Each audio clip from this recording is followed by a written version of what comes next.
Hello friends, this is the fifth video lecture of our constitutional law series, and today we will be discussing Article 25 and 26. So Article 25, what does Article 25 states? It states freedom of conscience and free profession, practice and propagation of religion. So the subclause 1 states subject to public order, morality and health, all persons are equally entitled to freedom of conscience and the right to freely profess, practice and propagate religion. So here few words are important: public order, morality and health. So these are the exceptions. So if a religious practice is violating public order, morality and health, then such practice will not be protected. For example, the Devdasi system, or if any practice which is encouraging untouchability, or any practice which is encouraging the trafficking in human beings. So all these practices will not be protected. Also, the second important is all persons. So it includes both the citizen as well as non-citizen. Freedom of conscience. What does the word conscience mean? So conscience is the inner freedom of a person to mold his relation with God, other human beings and other creatures in the manner he prefers. So this is what the meaning of word conscience is. And what does what is the meaning of to profess the religion? To profess the religion means to declare freely and openly that I am of this particular faith and belief. And what does the word propagating religion means? So to propagate means to spread and advertise his religious views for edification of others, so that others may also follow his religion. But such following should be voluntarily, it should not be forced. So the right to propagate does not include right of forcible conversion. Also in this article, the state can regulate or restrict economic, financial or political secular activity which may be associated to any religious practice.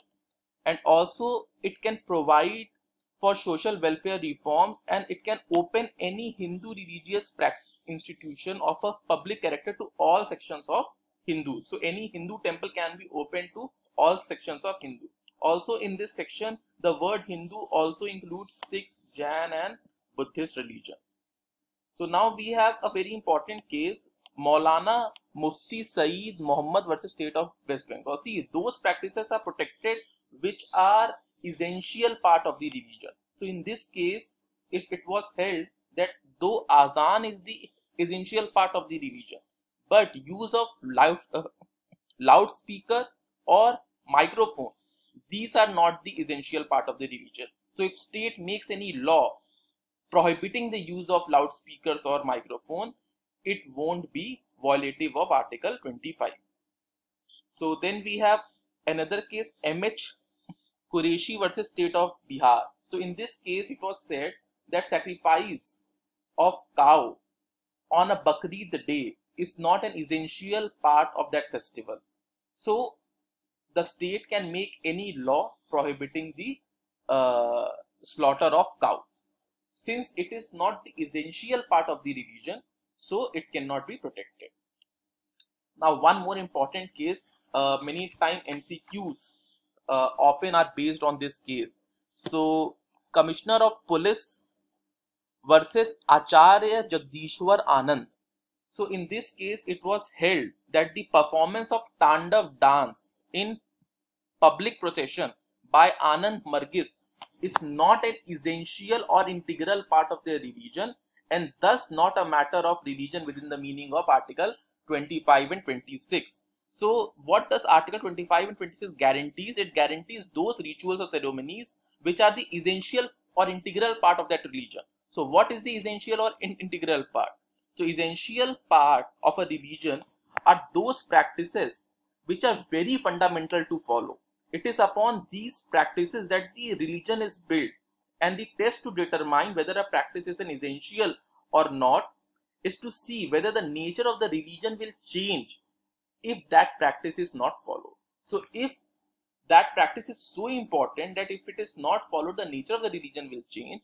Then only it will be considered to be an essential part of the religion. And there cannot be any addition or subtraction to the essential or integral part of the religion. So it is such permanent essential part of a religion which is protected by the constitution. So since Tandav dance was not an essential part of the religion, and therefore it was just introduced in 1966. So that's why court said that government can make any law prohibiting such Tandav dance on account of public order. So now we move to Article 26. So Article 26 is freedom to manage religious affairs. So this article also has three exceptions: public order, morality and health.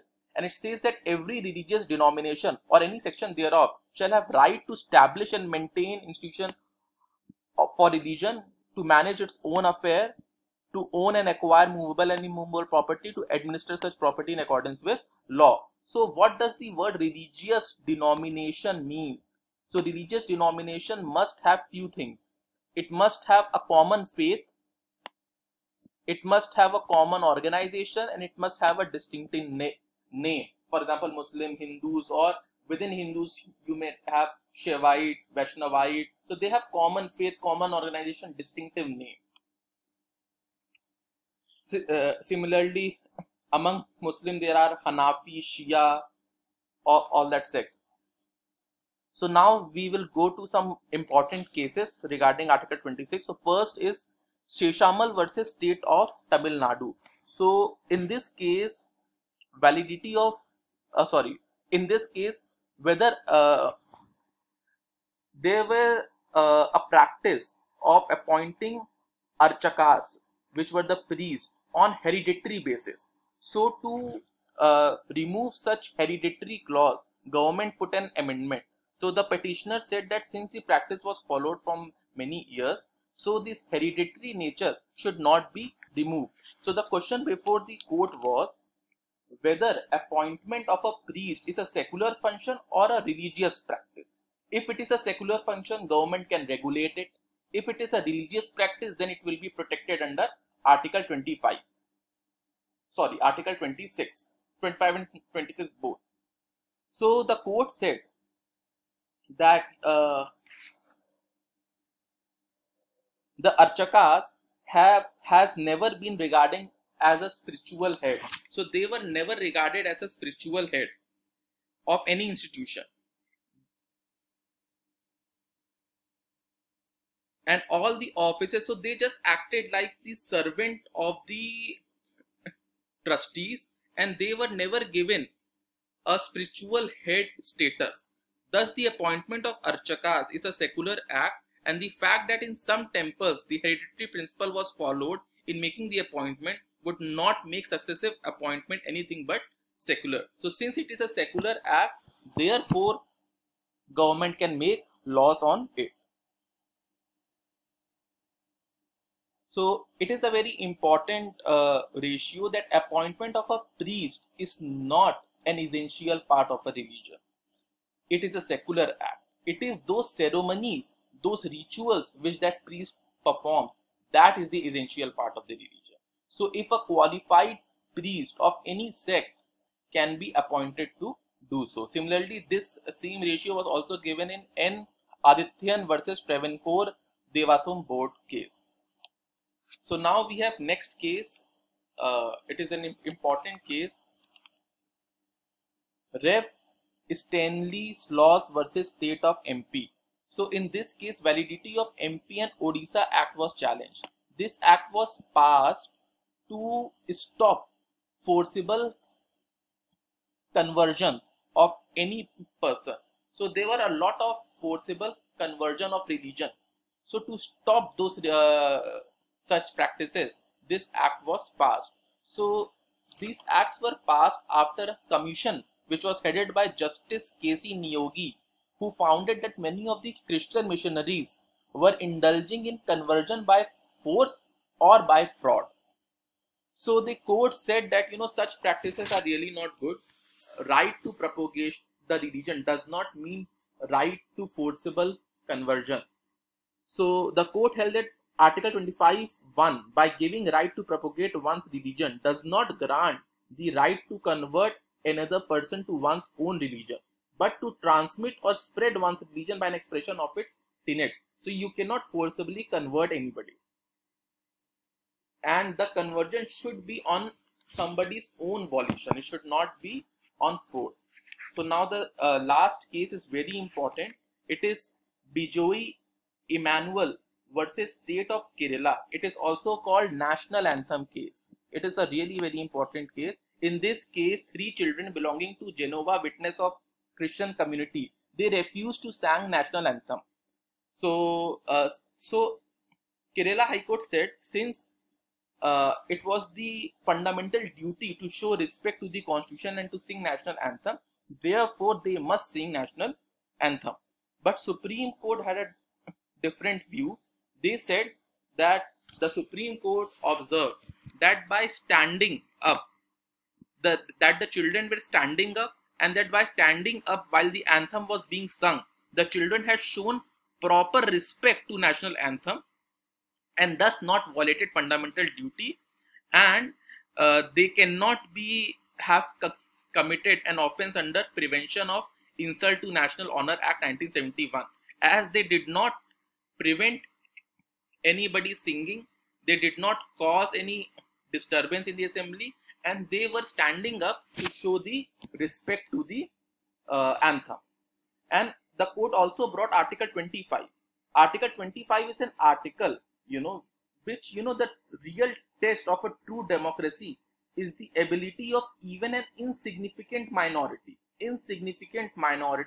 to find its identity under the constitution.